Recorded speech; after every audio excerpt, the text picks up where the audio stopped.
अस्सलाम वालेकुम व्यूवर्स। तो क्या हाल है? उम्मीद करता हूँ कि आप सब खैर आफियत से होंगे। तो मैं आपा बानो का बेटा हूँ और अब मैं आपको मानावाला के बारिश में हालात दिखाने लगा हूँ।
मैं मोबाइल लेकर इधर बाहर आया हूँ और कभी बारिश आप देख सकते हैं रुक रही है, कभी चल रही है। मैं बहुत ज़्यादा इंजॉय कर रहा हूँ।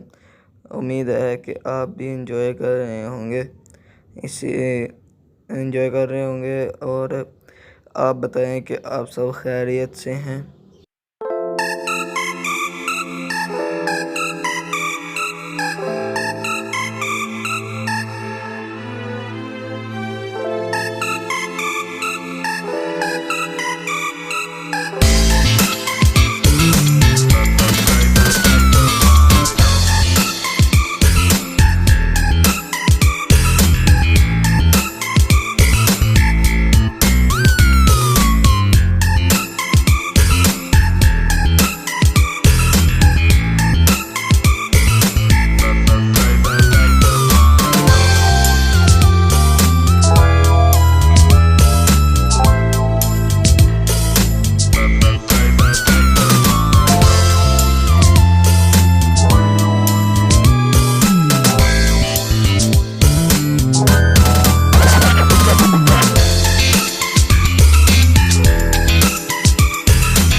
हाँ जी, अभी बस देखो रिमझिम लगी हुई है। कदी बारिश होने लग जाती, कदी रुक जाती। बड़ा अच्छा मौसम बनया होया है। देखो लोग इंजॉय कर रहे हैं बारिश नूं। कोई लोग पूड़े बना रहे हैं, मिठियां रोटियां बना रहे हैं, कोई लोग पकौड़े बना रहे हैं।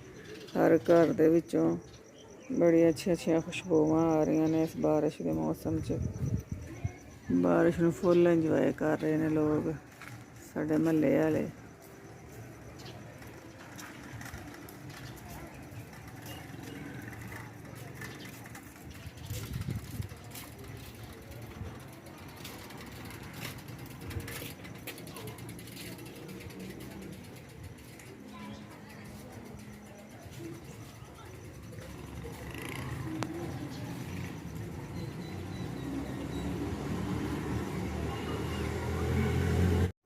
ਅਸੀਂ ਆਪਣੀ ਜਗ੍ਹਾ ਤੇ ਬੈਠੇ ਆਂ ਬਰਾਂਡੇ ਦੇ ਵਿੱਚ।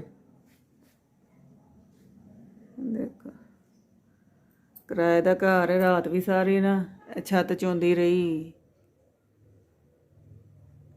ਕੋਈ ਸਹੂਲਤ ਨਹੀਂ ਹੈ। ਸਾਰੀ ਰਾਤ ਜਾਗਦੇ ਲੰਘ ਗਈ।